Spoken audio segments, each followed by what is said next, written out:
how they justify it in their hearts. It's crazy. So I've had customers... I guess it's just super convenient. I've had customers...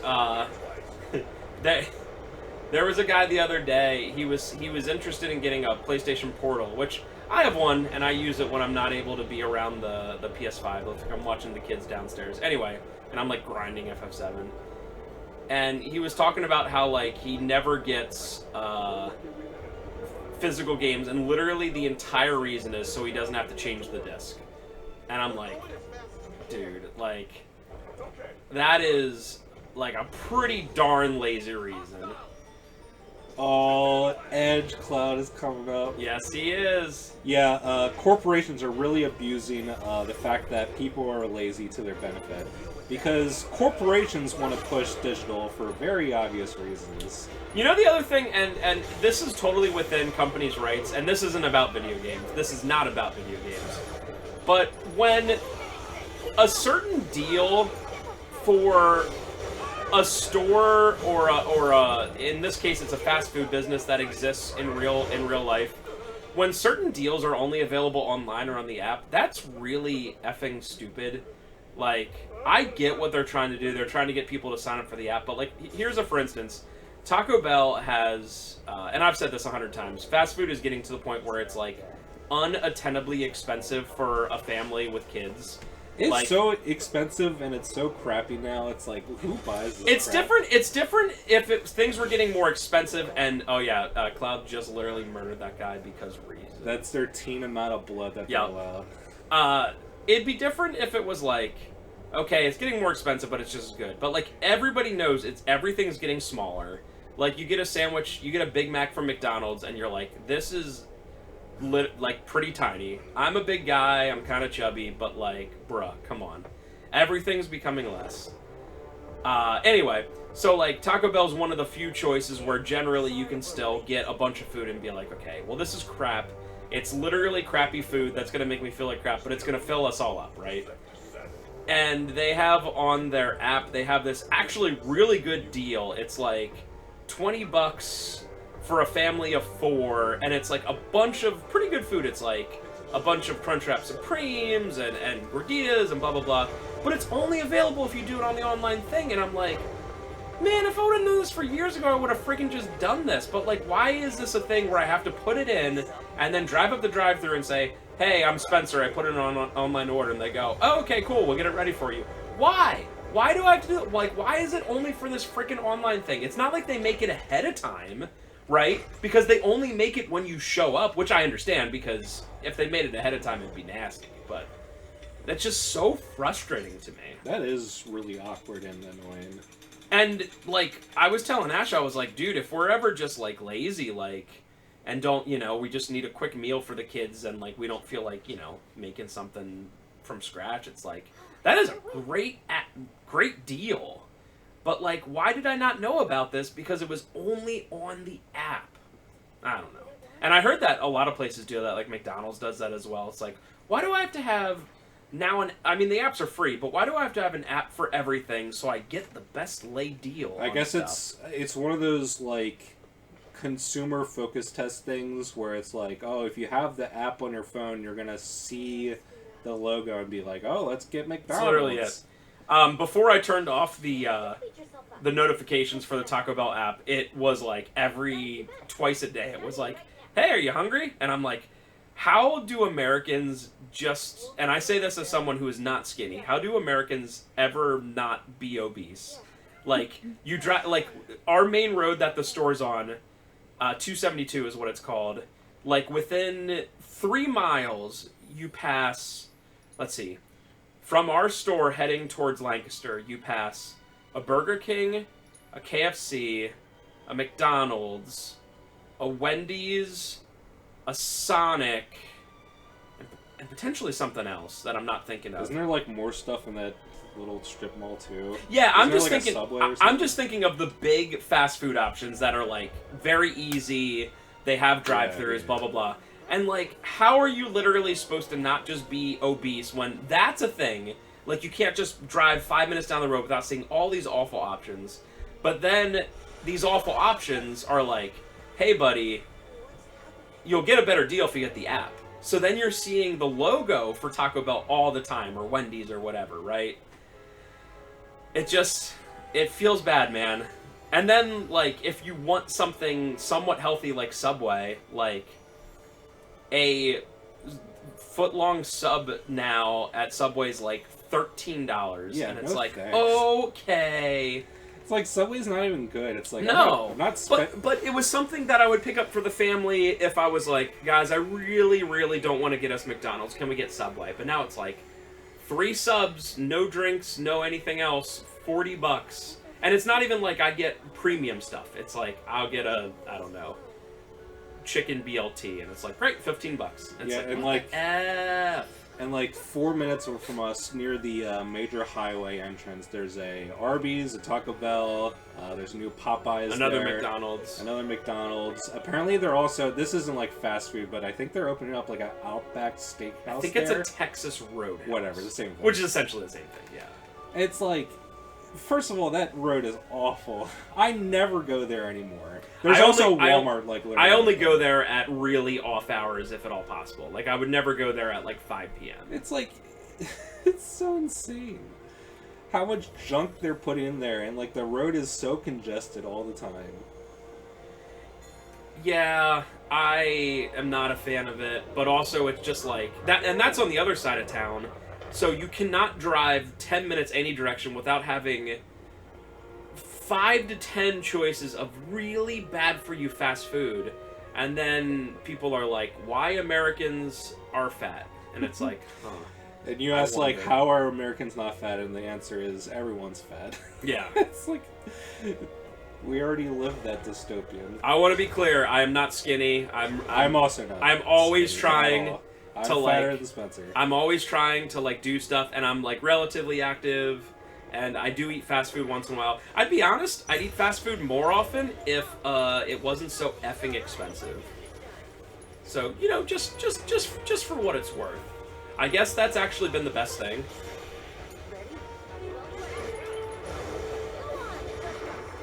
There's you know, 2 things. Like, I am all for people getting paid more. I really think that should be a thing. Like, no one should be working at, like, a really crappy job like McDonald's, getting, like, $7 an hour. I would quit. I'm sorry, you know.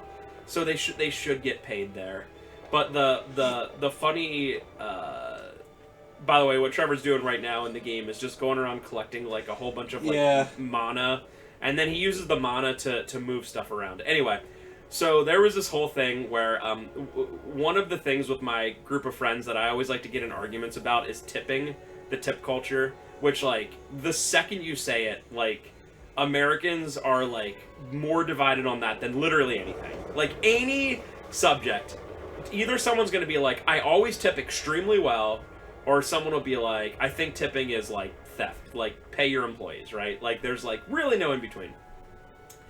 And people would always make these, like, rage bait posts on social media where they're like, they show, like, someone who has, like, a $200 meal, and then on the tip line they write, get a real job, or something like that. And it's probably fake, you know, 50-50, who cares? But the whole thing, the rage bait quotes would always be real. They would always say, if you can't afford to tip, don't eat out. So you know what I say? Okay. And we just don't eat out.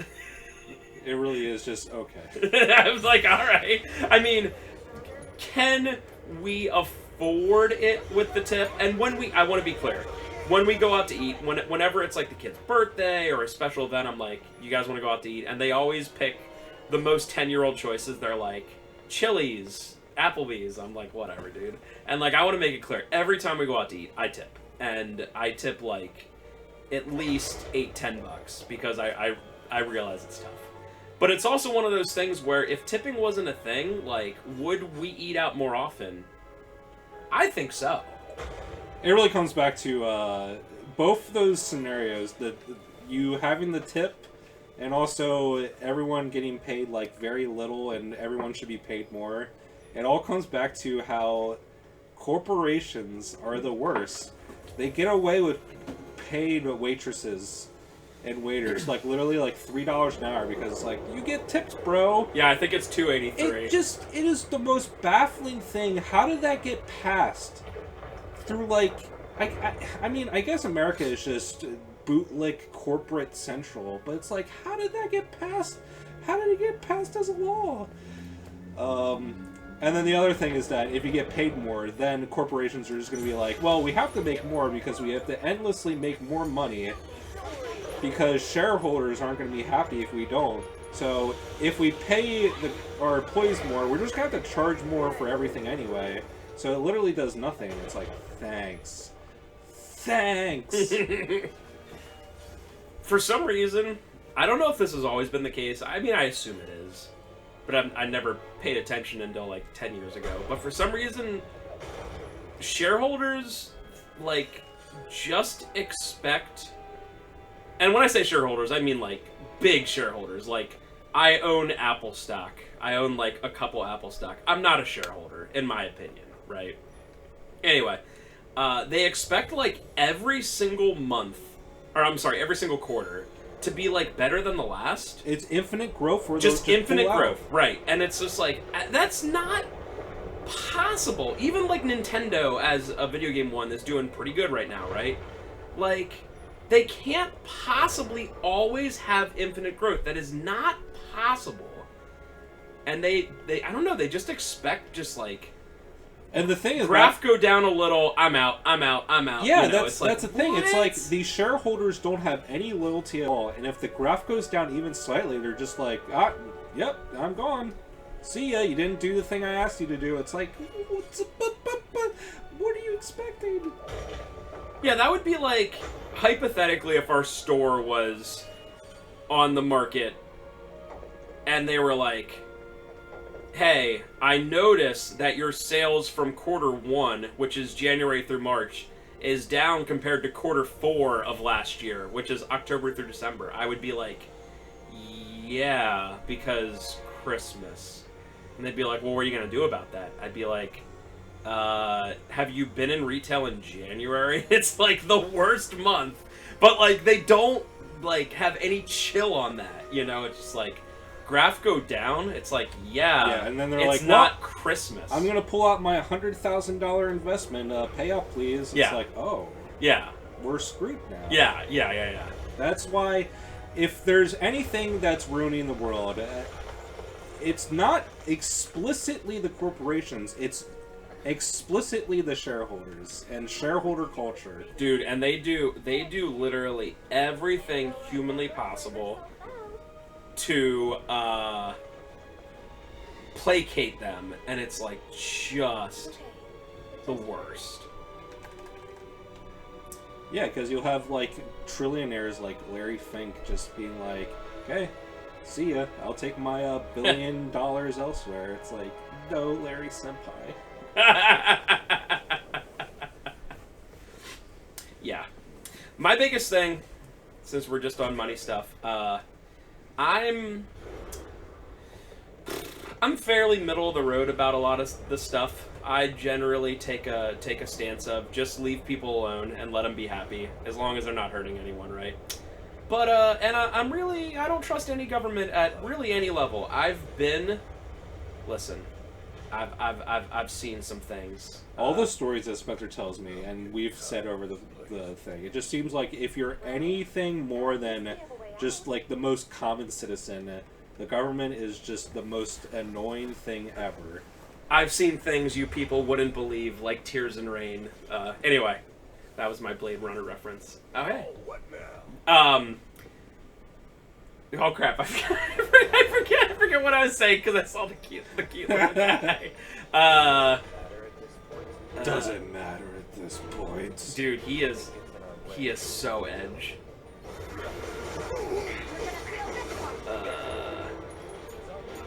Pretty much any level of government that I've ever seen, even local, is like so unbelievably out of touch and has no idea that. Oh yeah, I remember what I was going at. I don't really want. I understand that there's a necessity to it, you know.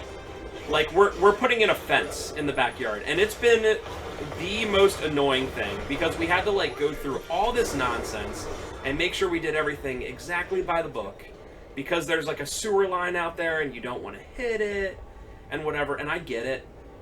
Do I think it's annoying? Yeah. But do I want zoning? Yes. Why do I want that? Well, I don't want my neighbors to make like a 50-foot tall like watchtower, Yeah, right? Because true. if you don't have it, then literally your next door neighbor is gonna make a moat. They're gonna put a crocodile in the moat. They're gonna make a 50-foot watchtower, and you're gonna be like, hey, that seems unreasonable. And they go, well, there's no rule about it, so I'm just gonna do it. It's my property. But, and I get it. Don't tread on me and all that stuff. Can we do one thing with government intervention and make it that private corporations cannot own residential houses? Can we all come together? Can we all come together and just make that a thing? Can we just do it a two-part thing where, like, you can't have BlackRock owning 20,000 houses in America as rental units? Can you have it that people who are not even American citizens, it's usually Chinese citizens, who don't live in America, owning residential houses in America in order to rent them out? Can we just do that one thing? That'd be cool. But can we do that one single thing so we're not licking the boots of every corporation possible, and just be like, hey, BlackRock, how about you put your money into stonks, right? Or you probably own a lot of the government, so just print money, go burr, whatever. But can you just take your foot off the pedal for residential owned houses? Can we just listen? If you want to own every that'd be enforcing every rules business on big business, and America doesn't do that. I'm very happy that our the building that our store is in is owned by a guy who has been a tenant at the store at the place for as long as we've been there. That's really cool. It would really stink if it was owned by just some like random like billionaire in like Philly or New York. That would kind of suck really hard, right? But I would recognize their right to do so because it's a business, and I don't technically need it to like live. Like, it would really suck, but I would just have to get another job, right? But I need a place to live, right? So own literally every single business space in Manhattan. That's fine, but just stop with the residential stuff. I don't think I'm being too ridiculous with asking for that. Actually, you are. I was gonna say, somebody out there would be like, actually, it is, if Elon wanted to go out and buy every available house right now, it's his right to. Cool. No. That is my argument when people are like, debate this. And I go, debate your mom. How about we don't let everyone own the same stuff, so there's no competition, and then they can charge whatever they want on very basic, like, people need houses to live. Well, I mean, I feel as if like there should be the same rules of like, you can't charge like tax on like basic like non-processed food or like fast food or whatever. I forget what the rule is. I mean, there's the same thing with houses. Like, yeah, there's antitrust stuff and there's anti-monopoly stuff for businesses. Why can't there be an anti-monopoly thing on owning 50,000 residential homes? Like, why is that different? Like, when did Microsoft ended up buying Activision, right? Yeah, that actually went through literally $70 billion. Okay. But that was like a huge thing that like had to go through all these like antitrust things, and it was fought by like, I guess, the FTC or whatever, right? So that was a huge thing, and that's like, it's good that it went through all the vetting process. Why is it not vetted for this other stuff? Is it because it's a death by 1,000 cuts? And like, hey, if I was selling my house and I had two choices and I didn't know either person, and person A was like, hey, I'll pay you what you're asking, but we have to go through the whole process, and I'm gonna have to get a bank loan, and it's gonna take a couple months. Or person B was like, I'll pay you cash, I'll pay you 20,000 cash more than you're asking. What are you taking? Whose option are you taking? You're taking B, right? Yeah. Like, unless you personally know person A, right? So I get it. I understand why people sell it to them, but it's like, dude, they shouldn't even have the option to do it. Sorry, I guess I'm a socialist now. So this is really annoying because we have to kill this ironclad. But you gotta knock him into the thing. You have to basically stagger him. Yeah. And if you don't stagger him, then, yeah, it just doesn't work. See, I didn't know. I guess I just happened to do that. Yeah, I guess on hard, but it's a lot harder to stagger here. I'm waiting for him to use something called Sharpen, which, there we go.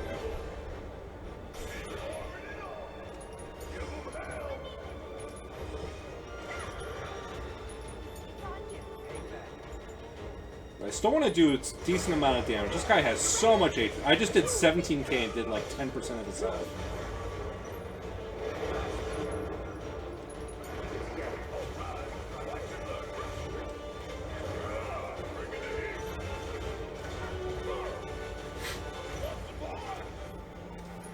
I just can't imagine doing Barrett as that solo. It is Barrett and Kate Sith. I'm like, how would you? It is definitely the hardest one in my opinion.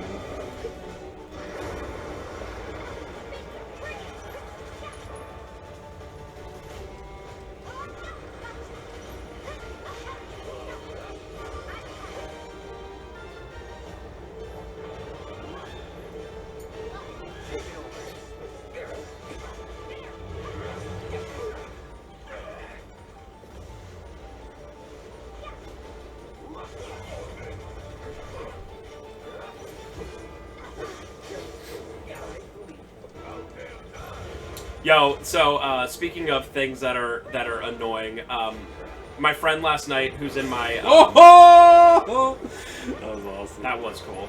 My friend that's in my fantasy football league, we were talking last night about getting a fantasy football championship belt, almost like those big WWE belts. I'm sure you've seen like a picture of them. Based. And we talked about that like 10 p.m. last night. Guess what I've been seeing ads for literally all day on like all social media? Championship belts. The data scraping, dude. It's crazy. I mean, the fact that companies just go so nuts with these things, like, it's just, man. I think nowadays that might be the single thing that if you were like, what is the most profitable thing to be in? It's data mining. Just get data on a person, sell it to the highest bidder, and it's essentially the best form of advertising because it's like you just read their conversations, you know, so or have AI do it. Talking about that for a bit, there's been some actual advancement of privacy, thankfully. Where previously how it worked, this is insane, and it's how like Meta / Facebook got so wealthy so fast. But if you installed Facebook on your iPhone or Android, even if you weren't using it, it would know everything you did and could scrape your data off of everything. Even if you're like using like messages or you're just like on Chrome, like Facebook could scrape that data. It's like, how did that? How are they allowed to do that for so many years? It's only recently that they basically sandbox these apps, so they can only scrape data when you're using actual Facebook, which is, it seems like the obvious way, but like for the longest time it was like, oh, you installed Facebook? Well, Zuckerberg knows literally everything about you, and that's how he can personalize ad and sell all this data to like data brokers. It's like, it's just insane to me. That's how it used to work. And that's why Google wants you to use Chrome forever, and that's why they impose like crazy rules on like cookies and stuff, and that's why they want you to use it forever. And that's why I'm a Firefox boy now, because I hate Google. Yeah, more than life itself. Yeah, I use Firefox as well. It's pretty solid. Firefox isn't perfect, mostly because the CEO gets paid like a ludicrous amount, even though they're a non-profit. I think the CEO got like a $1 million paycheck, but it's just like every CEO does that now. I don't know. But I've learned that there is a huge difference between non-profit and not-for-profit. You know, like they're still way better. Yeah, that's for sure. One thing I've learned is anything that you see that's being shilled a lot by people, especially influencers, cannot possibly be good. For instance, I saw probably in the last 6 to 9 months, Opera, the web browser, has been being shilled pretty hard. And I was considering it because I was like, oh, okay, but they're pretty much just as bad as oh yeah, as Google, unfortunately. They're totally above it. If anything, if you ever see an advertisement for a browser ever, it is specifically because they want your data. Yeah. And that's why it seems like such a good deal and everything. It's like, oh man, you know, like obviously it's free and you can do all this extra stuff and you can personalize it and blah blah blah. And it's like, yeah, the whole reason they're doing that is so they can get all that specialized data. So literally, essentially anything that I see like YouTubers or whatever shilling, I just go out of my way not to use. I saw some reports, I haven't seen them for a while, so maybe they fixed it, but there was a thing where what Google was doing was that they were like making YouTube run worse on Firefox arbitrarily. Like there was just like code in the site data that was like, oh, you're using Firefox, we're just going to load slower, or just be worse in general. And if that was actually the case, I hope they get sued to oblivion. That is the worst thing ever. It's like, screw you, Google. That is the worst ever, but is it illegal in any way? It's like antitrust. Yeah, I guess it would be an antitrust kind of thing, huh? Yeah. In fact, the Department of Justice is suing Apple for abusing their dominant market share. Alright, so this fight is really annoying. Rude is still weak to wind, but Reno isn't weak to anything, and also he dodges most magic, so... Oh. Reno is definitely the hardest trick by far. He dodges magic? If he isn't doing a move or doing something else, he'll just literally dodge magic. Wow. So... After this fight, let's consider calling it then. Okay. Because that would be just a little over an hour kind of thing. Need my help, do ya? I love Barret as a character. I've said this before. But he's great, yeah. He's really great. Oh man, that's right. We're gonna... Probably not... It's not going to be next sit-down, but the sit-down after this is going to be just Nomura-san dabbing on us. With ridiculously convoluted and silly last hour of the game. Because next sit down is going to be like finishing the Temple of the Ancients, and then probably the one after that is going to be literally one fight, technically, and a whole bunch of stuff that makes you go, who? Yeah. I refuse to, because in our group chat, Trevor sent over this really well made but very complicated flowchart explaining the ending and like all the different ways it could be a thing. And I was like, no, I refuse. It's like if you're gonna make an ending that's so confusing that it needs like a chart to figure it out. That's what they did. That's what they did do. We'll talk about it. It's I know, but what I'm saying is I don't accept it. The chart is very well made and it makes sense. I just don't like. Okay, there's definitely a multiverse in this stupid game. There's multiple timelines. And I've read that chart like a couple times now, and it makes sense to me. But we'll talk about it. There can be endings for things, media, that is not obvious, right? But it's something that's fun to talk about for years, right? The best example I can think of is the end of John Carpenter's The Thing, right? There are two possibilities, spoilers. Either the one guy, the non-Kirk Douglas guy, Kirk Douglas, excuse me, is the Thing or he's not the Thing, right? And no one will ever know. And there's different. You can view every single frame of that and be like, here's why I think this is a thing, and it's a really great conversation to have, right? It's really cool. But that's a binary thing. He either is or he isn't, right?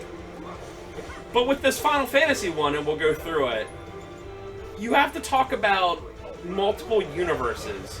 Literally, my boy Panokek sent Cloud and gang into PUs, parallel universes. They did the infinite long jump. That is 1,000% what they did. Alright, that one for sure. Like, Panokek had to make a 6-hour video explaining how Zack was in 2 places at once. You know what I'm saying? Like, and anyone who gets that reference is based. I mean, if you're watching this long into the video, I assume you know at least something about, like, weird internet stuff. I like how that was a guy who was essentially, like, not bullied off of the internet in general, but just, like, no one was mean to him, but everyone was, like, so hardcore about him that he was like, yeah, I'm essentially done. I know he still makes some videos. Are you talking about Pancoke? He's basically back now, and he fully voices stuff again. But the thing about the Watching Rolling Rocks video that has, like, 5 million views now is that basically the story was that he made that video when he was, like, in the most depressive state of his life. And, like, he was, like, because he's so smart, like, he's so smart, he's obviously, like, a math major or a science major, and he puts all of his intellect into these ridiculous SM64 things.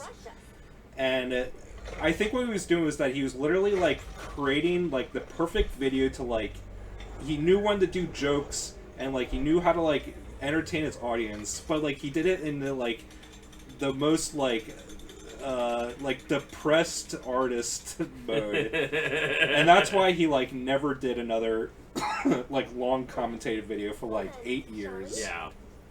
I get it.